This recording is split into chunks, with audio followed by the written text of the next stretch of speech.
Good morning student.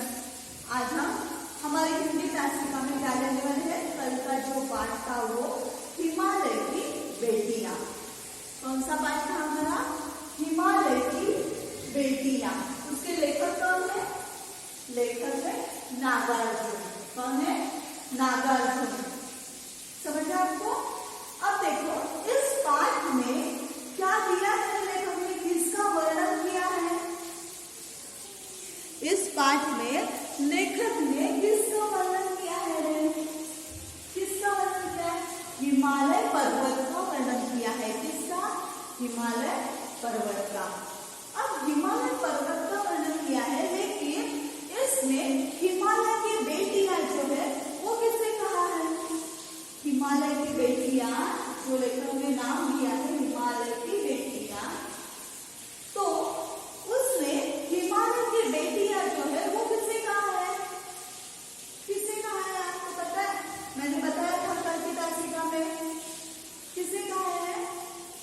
जो हिमालय पर्वत से छोटी छोटी नदियां बहकर नीचे आ जाती है। पर्वत से जो जो छोटी छोटी नदियां जो आती है उससे लेखक ने क्या कहा है? हिमालय की बेटियां। उन्हें उपमा क्या दी है? बेटियां। बेटी की उपमा दी है लेखक ने। अब देखो यहाँ पे, देखो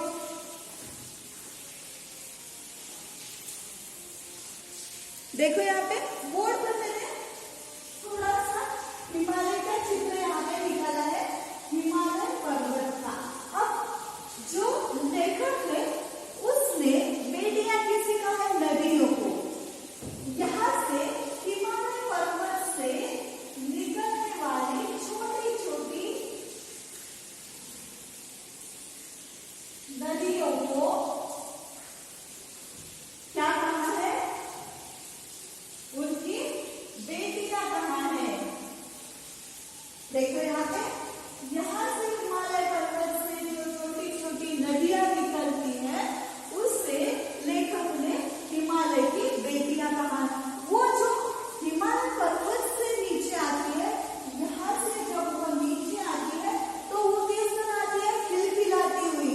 यानी कि क्या करती है वो जहाँ पे खड़ा जो ऊपर का भाग होता है उस पे टकरा कर वो नीचे आती है तो कैसे लगती है? लेखक कहता है कि खिलखिलाते हुए, मजे करते हुए, अपनी बाल लीलाओं के साथ बाल लीला करके वो कहाँ पे आती है?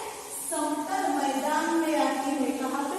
समतल मैदान में आके वो क्या हो जाती है? शांत हो जाती है। लेकिन क्या कहता है?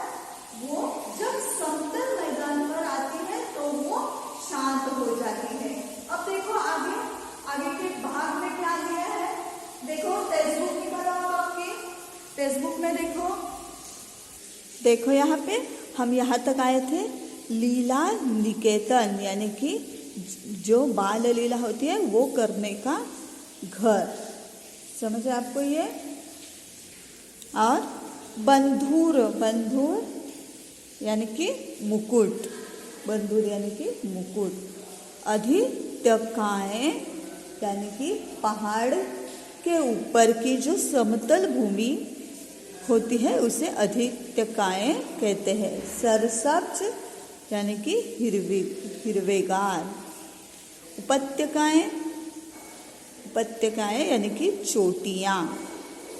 ठीक है, आगे देखो खेलते खेलते जब ये जरा दूर निकल जाती है, यानी कि लेखक कहता है वो जो पहाड़ से निकलती है वो तो लगती है कैसे?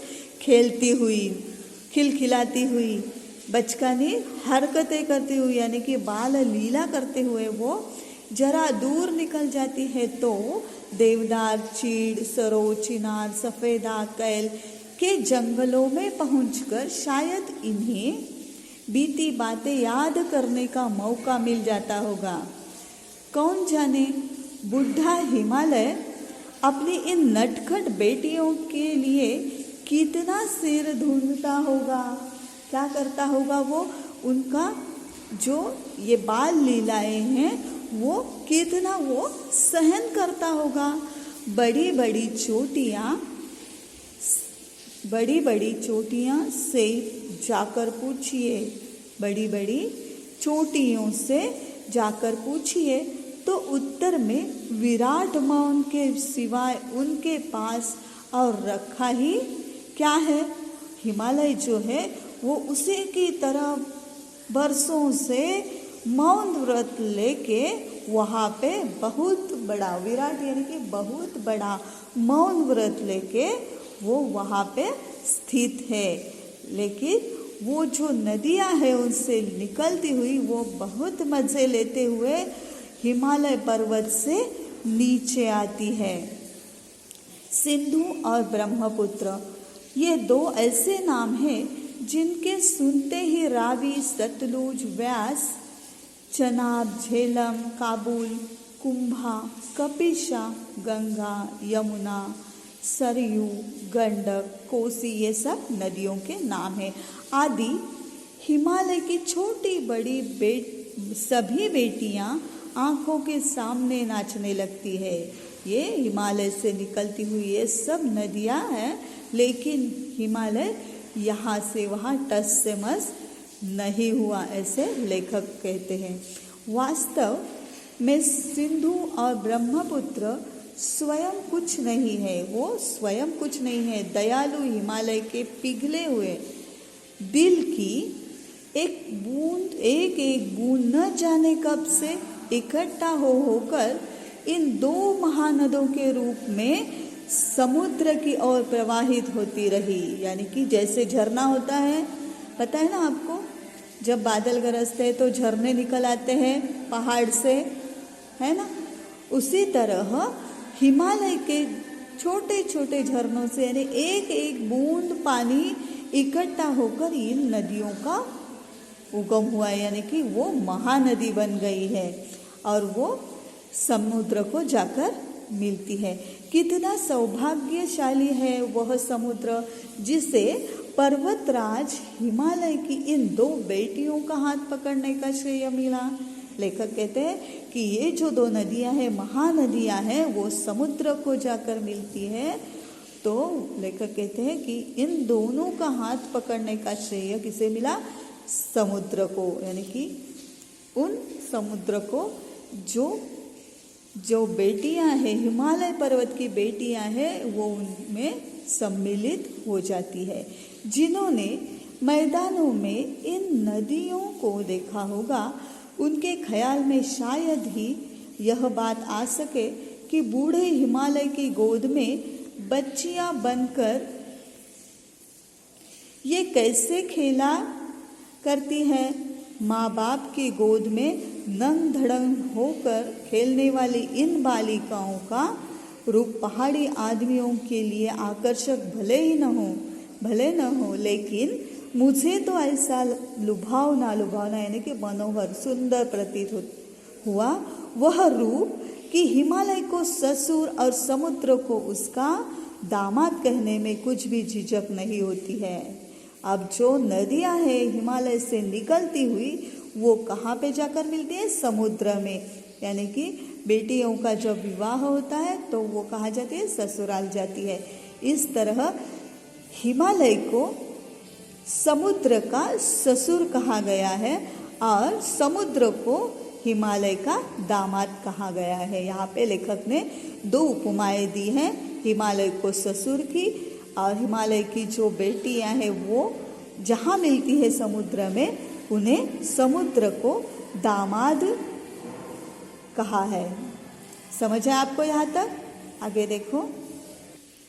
कालिदास के विरही पक्ष ने अपने मेघदूत से कहा था, वेत्रवती यानी कि बेतवा नदी जो है वो को प्रेम का प्रतिदान देते जाना, तुम्हारी वह प्रेयसी तुम्हें पाकर अवश्य ही प्रसन्न होगी। कालिदास के विरही पक्ष जो कविता है, उसकी काव्य जो है विरही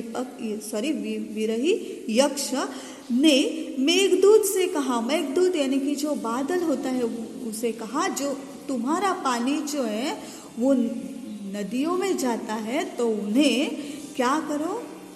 प्रेम प्रतिदान करो, यानी कि बारिश से उनको भिगो दो, उनकी बारिश का पानी उन्हें दे दो, प्रेम का प्रतिदान करो, तब वो क्या होगी, प्रसन्न होगी। प्रेयसी किसे कहा है, नदी को कहा है, और वो तुम पर बहुत ही प्रसन्न होगी।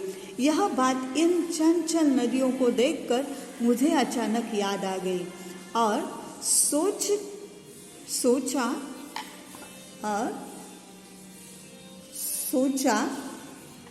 कि शायद उस महाकवि को भी नदियों का सचेतन रूप पसंद था।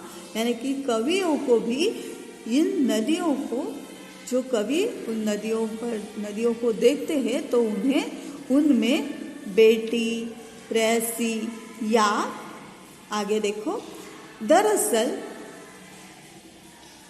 जो भी कोई नदियों को पहाड़ी घाटियों और समतल आंगनों के मैदानों में जुदा जुदा शक्लों में देखेगा, वह इसी नतीजे पर पहुंचेगा। यानी कि उनका विरह हुआ है, वो अलग अलग हुई है। इस तरह कवि भी नदियों को अलग अलग उपमा देकर उस पर काव्य करते हैं। काका कालेलकर ने नदियों को लोकमाता कहा है। क्या कहा है, लोकमाता। किंतु माता बनने से पहले यदि हम इन्हें बेटियों के रूप में देख ले तो क्या हर्ज है। अब काका कालेलकर ने माता के रूप में नदी को देखा, अब लेखक कह रहे हैं माता बनने से पहले हम बेटियों के रूप में देखें तो क्या हर्ज है। और थोड़ा आगे चलिए, इन्हीं में अगर हम प्रेयसी की भावना करें तो कैसे रहेगा। ममता का एक और भी धागा है जिससे हम इनके साथ जोड़ सकते हैं। बहन का स्थान कितने कवियों ने इन नदियों को दिया है। एक दिन मेरी भी ऐसी भावना हुई थी। थोलीड़ यानी कि तिब्बत की बात है, मन उचड़ गया था, तबीयत ढीली थी, सतलज के किनारे जाकर बैठ गया। दोपहर का समय था, पैर लटका दिए पानी में। थोड़ी ही देर में उस प्रगतिशील जल ने असर डाला, तन और मन ताजा हो गया। तो लगा मैं गुनगुनाने, यानी कि लेखक जो था उनको, वो कहाँ पर गए थे, सतलुज के किनारे पर बैठ गए थे और पानी में पैर डाला था। जब पैर को पानी ने छुआ तब उनका तन और मन ताज़ा सा हो गया और उन्होंने एक कविता गुनगुनाई। जय हो सतलज बहन तुम्हारी, लीला अचरज बहन तुम्हारी, हुआ मुदित मन हटा कुमारी, जाऊं मैं तुम पर बलिहारी।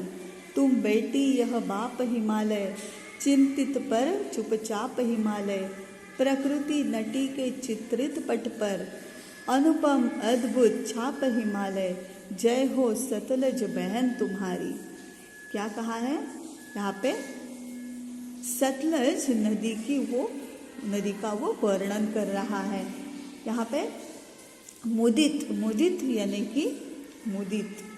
कि खुश होना, मुदित यानी कि खुश, कुमारी यानी कि नशा, बलिहारी यानी कि कुर्बानी, और अनुपम यानी कि जिसकी उपमा न हो उसको अनुपम कहते हैं। और यहाँ पे देखो क्या हुआ था, क्या कहते हैं, जय हो सतलज बहन तुम्हारी, लीला अचरज बहन तुम्हारी, हुआ मुदित मन, खुश हुआ मन और नशा सा छा गया। क्या तुम पर मैं कुर्बान हूँ। तुम बेटी यह बाप हिमालय, तुम कौन हो, बेटी हो और तुम्हारा बाप जो है वो है हिमालय। चिंतित पर चुपचाप हिमालय, बरसों से वो चुपचाप डट कर खड़ा है। प्रकृति नटी के चित्रित पट पर, इस निसर्ग के चित्रित जो पट है उस पर अनुपम अद्भुत छाप हिमालय, जिसकी छाप हो अद्भुत छाप, अनुपम यानी कि जिसकी उपमा न की जाए उसी तरह का हिमालय जो है वो जय हो सतलज बहन तुम्हारी। जो हिमालय है वो अद्भुत है, इसके जो आप नदी हो सतलज बहन तुम्हारी। जय हो सतलज बहन तुम्हारी। इसको बहन की उपमा यहाँ पे कवि ने दी है। यहाँ पे हमारा पाठ जो है पूरा हुआ। जो पाठ हमने अब पढ़ा है वो आप फिर से घर पे पढ़ो, ठीक है? समझ आया आपको ये? Okay, thank you.